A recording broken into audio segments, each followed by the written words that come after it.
Travis was still thinking about that great time, a couple of weeks ago at the Bronx Zoo with his girlfriend Anna.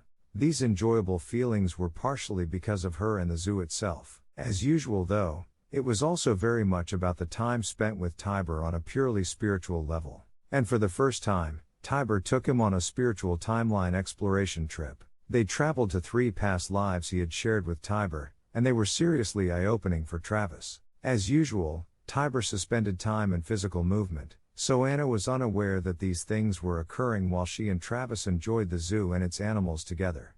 But today, Travis was on his way to a martial arts studio to start training. He wasn't sure why he elected to do this, but after discussing it with his father and getting his permission and encouragement, he decided to give it a try. He hadn't discussed it with Tiber, primarily because it was physical and not spiritual. He didn't think he should bother Tiber with such non-spiritual, rather mundane earthly type things. When he walked into the studio, he saw quite a few young guys and girls that were all intent on practicing what they had been learning from the instructor, or their sensei to be precise. It reminded him of some movies he had seen, such as The Karate Kid. It all looked like it would be fun. Travis had signed up for the classes last week. He was instructed to report to the office when he arrived today, so he headed directly there. A couple of the boys glanced at him as he walked by them on his way to the office door. Again, like in some prison movies, Travis felt sized up during this passage. Perhaps it was just his imagination, but often new experiences brought about a change in his perception. He entered through the open doorway and saw his new sensei sitting at a desk. The sensei told Travis to take a seat at the front of his desk and said he would be with him in a second, which turned into several minutes. Travis started to fidget. The sensei looked up from his tasks, noticed this, smiled, said nothing, and looked back down to whatever he was reading on his desk. After 15 minutes had passed, the sensei looked up at Travis again and smiled, but then returned to reading something. Travis' fidgeting turned into a more pronounced shifting around in his chair. In his mind, an hour had passed instead of 15 minutes, and he was now in a quandary. Should he stand up and storm out of the office, or should he shout at the sensei that he was mad as hell and wouldn't take it anymore? His butt was starting to ache from sitting in this hard chair, and his mind was spinning with the uncertainty of this situation. Finally, Travis just cleared his voice with a strong ahem, and focused his eyes on the top of the sensei's head. The sensei looked up and said, "Can I help you, Kowai?" This blunt statement shocked Travis, and he was about to strike back verbally at this seemingly rude attitude on the part of this sensei, but he suddenly considered it differently. Instead, he said, "Excuse me, Tsugawa-sensei. I see you are quite busy with your tasks. Would it be more appropriate if I return at a more considerate time?" The sensei stood up and held his hand out to Travis. Travis accepted it, and then the sensei laughed. "Travis Deshi, you handled your first lesson quite well. One of the most important lessons for you to master will be that of patience. Before you decide to attack or defend yourself, you have to consider the circumstances and repercussions of your actions.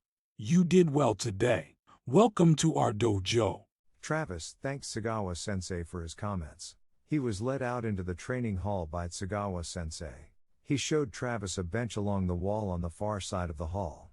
Sagawa-sensei told him to wait there until the next lesson started. Travis pondered what had taken place in the sensei's office, and he could see the value of what he had learned from that experience. Patience was important, and perhaps he would suggest that topic for a future lesson from Tiber. As he sat on the bench waiting, a man came over and sat down beside him. Travis glanced over at that person and nodded at him. He looked a little familiar but not enough for him to start a conversation. Then the guy shifted a little and bumped into Travis. Travis just smiled and moved a bit further away from him. Then the fellow bumped into him a bit harder, and Travis stared into his eyes. He thought that he did recognize this guy somewhat, but again not quite well enough to speak to him.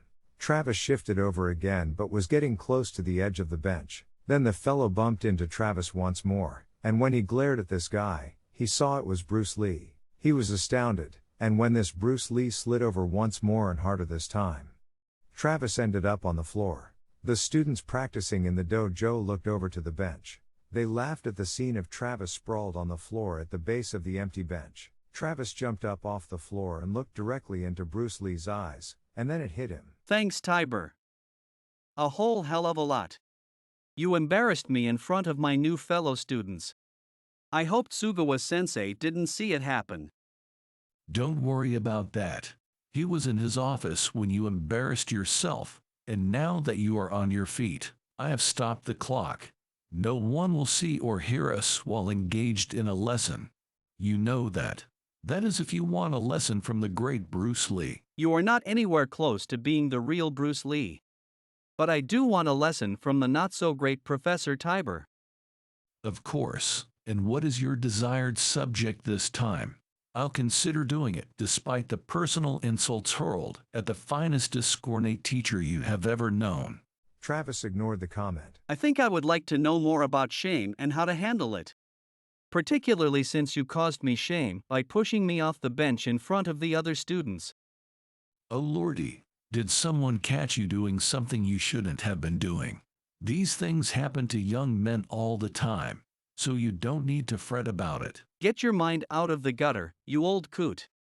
I didn't get caught doing anything, and I don't want to talk about what I did or didn't personally do in any case. The other day, my mother told me that I ought to be ashamed for thinking and saying something bad about a certain politician. It made me think about what shame is. And why shame is bad, if indeed it is always bad. Okay, let's start at the beginning. Do you know what shame is? Well, let me start with Wikipedia's explanation. I believe they say that shame is an unpleasant self-conscious emotion typically associated with a negative evaluation of oneself. It also relates to withdrawal motivations and feelings of distress, exposure, mistrust, powerlessness, and worthlessness. Tiber was silent for a moment and said, That's a depressing description, and although I would have to agree with most of it, I have to say that like almost any earthly idea, there are different aspects to it. How so? Well, first, we have to determine why supreme consciousness incorporated an emotion such as shame within our consciousness in the first place. Why was it placed in every human-type sentient being in our obstructed realm? Remember, Travis, there are no accidents when it comes to the composition of the conscious soul. Supreme consciousness had a good reason to incorporate shame within us. And why was that? I think I know, but I would like you to explain it as only you can. Okay, here we go.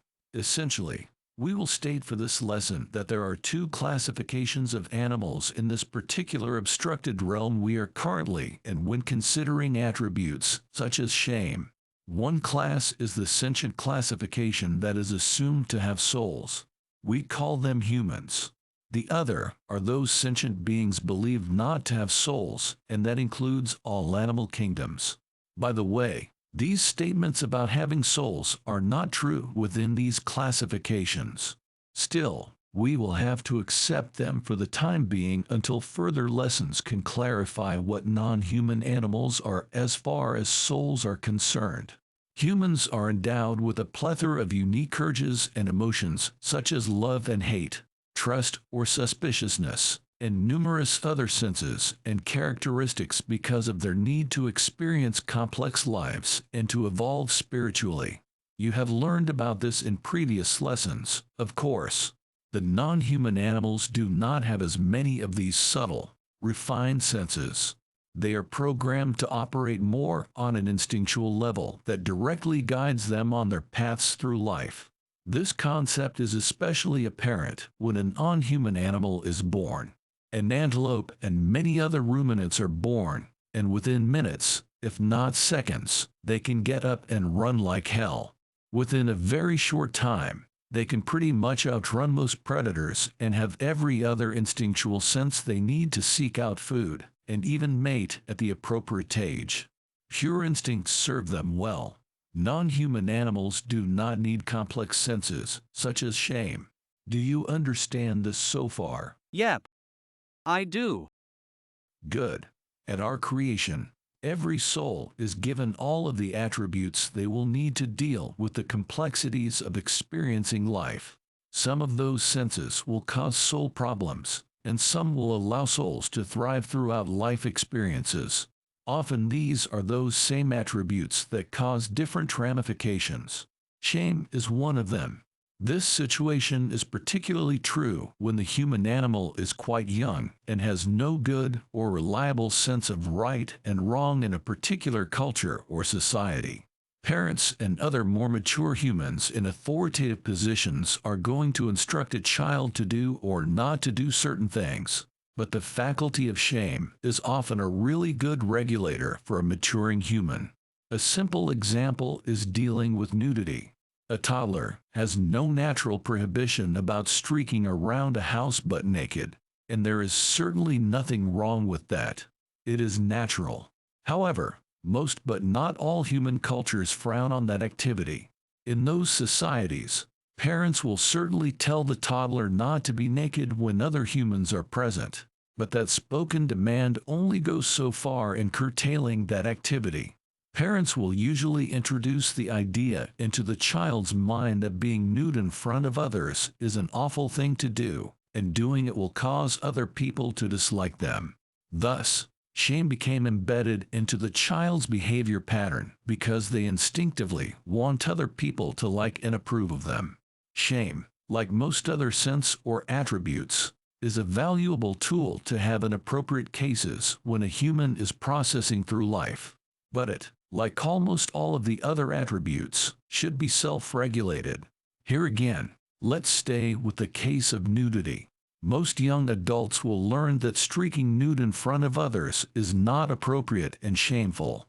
But there usually comes a time, particularly for young men, when they are required to be in the company of other young men displaying their nudeness in the locker room environment. Many young men will find it difficult to overcome their embedded sense of modesty or shame in this situation, but eventually allow being nude to become a normal circumstance once again. Tiber took a break at this point. Travis then asked a question. What about the situation that my mother brought up about my saying I should be ashamed to be speaking negatively about someone, such as our president? Well, she introduced another application that involves shame but didn't suggest that you feel shame, such as the nudity issue. She most likely wanted you to understand that speaking unkindly about another person was more likely to make you look worse than it was to the person you are criticizing. If you determine that another person, including, but perhaps especially a politician, is not doing or saying something good, there are other appropriate ways to deal with that. You could attempt to correct them by taking action to offer honest criticism, or by voting them out of office. You could offer editorial comments in a publication. You could also do public oratory by participating in political rallies or other situations. Such responses are honorable and generally cause like-minded people to admire and support your opinions. There is no shame in that for sure. By lying or even speaking the truth, bad-mouthing reflects as badly on you as it does to those you are attacking. Therefore your mother considered she was ashamed of your actions, and I agree. By recognizing that shame and correcting it, you advance your evolutionary goals by becoming a more honorable person. Travis thought a little about the subject and then offered. What about a person's attitude about situations they cannot control or correct? Let's say they are ashamed of their looks or their circumstances. Perhaps they fall short in their physical attributes or find themselves in less than desirable cultural associations. Or perhaps a person may find themselves thrown into a group of people and feel that they are inadequate or inferior to that group for any number of reasons. That is a different kind of a shame, and is one that is self-induced in almost every case. Every human is born with certain advantages and disadvantages as well. It is one of the challenges that everyone gets to experience and endure. A proper attitude to adopt is to accept each of those attributes, good or bad, and do the best you can do with each of them. That is the ideal, but it is not always easy to acquire that attitude, as you well know. For sure. But what can you do about it once you have developed the shame factor? You have to figure out how to mitigate the thing that is making you ashamed. Sometimes it is a matter of taking action to correct the problem. For example, find a way to do that if it is a physical problem and can be repaired or manipulated. If you are significantly overweight, lose the excess, and if you are underweight, Attempt to gain some. If you are with the wrong crowd, change your alliance, and if you don't want to change it, do whatever you need to do to fit in. And in those situations where there is nothing you can do to fix, repair, or accommodate a situation, learn to accept it. But under no circumstances should you allow such conditions to be allowed to make you ashamed. That is not a natural or acceptable condition. You mentioned that there was also a good aspect to shame. What exactly is that? We did touch lightly on that. The explanation is that the advent of a shameful thought is often seen, or should be seen, as a call to action. It is to remedy the problem behind the source of the shame. By this, I mean that a person's feeling when experiencing shame is often enough to urge them to correct or hopefully eliminate whatever is causing the distressful feeling. When they want to avoid shame, they attempt to do whatever they need to do to eliminate it. How do they know the way to find the remedy? How do they know that this is what they need to do? You are now touching on one of the single most important aspects of the human condition, Travis. We were all created to evolve into better individual spiritual beings, and we need to experience all that our incarnations have to offer for us to do that. Because of that need, our consciousness has received the ability to recognize, correct, and improve upon impacts we will receive during those lifetimes. The process is not always simple, direct, or accomplished in a single incarnation. However, we will inevitably accomplish the process and reach the goal of perfection. Some souls are stubborn in that regard, and it takes a lot more incidents and incredible numbers of incarnations to resolve certain problems for them. This factor is a reality that is not obvious, and this is the reason we will all receive clues to help resolve those problems that we find ourselves saddled with. Whether or not you will pay attention and react to those clues is up to you. Many do not and have to keep receiving that guidance repeatedly before they finally catch on. Greed, for example, is a major attraction for many souls. It takes multiple lifetimes to deal with that problem before the individual finally understands and eliminates greed from being a problem. That is the same for every other negative influence that we all face. But you can be assured that a solution is available, and a resolution will be offered and ultimately achieved. Supreme Consciousness has assured us of that, but the personal effort will be our responsibility. That is an astounding explanation, Tiber, but like all of our lessons, it gets directly through to me somehow. It also tells me that the faster route to solving these personal problems, such as shame, is to not accept them as permanent and to forge ahead as quickly as possible to resolve them. Ignoring them is probably the worst thing we can do. Right? You know it. Avoidance and procrastination are other rather bad aspects of the human condition. Non-human animals rarely, if ever, can adopt those practices. If they want something, they proceed directly to get it unless they sense a danger in doing so. It's a good habit to have. For sure. To finish this lesson, I want to know what you have learned about shame from me. Okay. I understand that I can acquire the condition of shame from other people, like my parents, or possibly from my interpretation of something that is affecting me physically or mentally. When that condition of shame is bothering me, I have to take steps as quickly as possible to rid myself of it before it complicates my existence. I can study the problem myself as best I can or ask others how to resolve it, but resolve it I must. Is that about it? It is good enough, and will set you in the right direction to allow you to clear up the problem of shame if need be. I'm going to leave you now, and will lift the time-space block, and you can get back to playing with your fellow trainees. I never did inquire how things are going with your new girlfriend. Her name was Anna, I believe. You know perfectly well what her name is and what our current relationship is. Why do you ask? I ask because I am a polite person, and that's what polite people do. Nonsense. You are not the least bit polite and not a person at all, but I guess I have to take you for your word. I still actually like you even if you are a pain in my butt sometimes. I love you too.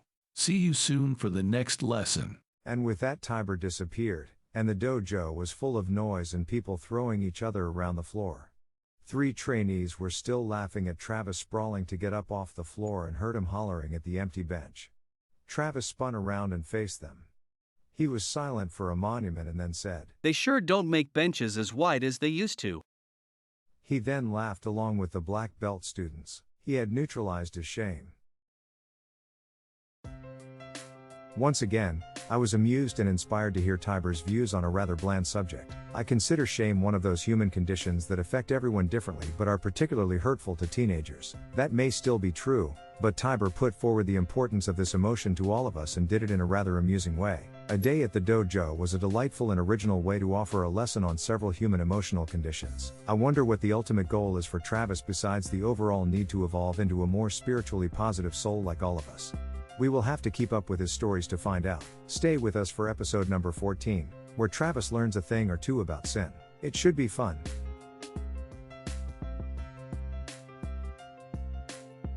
Please visit our website, theemeraldcrystal.com, to see, read, or hear more of our literary offerings. You might purchase our spiritual thriller novels, Quest for the Emerald Crystal Book Number 1, Spiritual Warriors in the Bahamas, or Quest for the Emerald Crystal Book Number 2, Spiritual Warriors in Belize, and Quest for the Emerald Crystal Book Number 3, Spiritual Warriors in the Caribbean, within the website or on Amazon.com.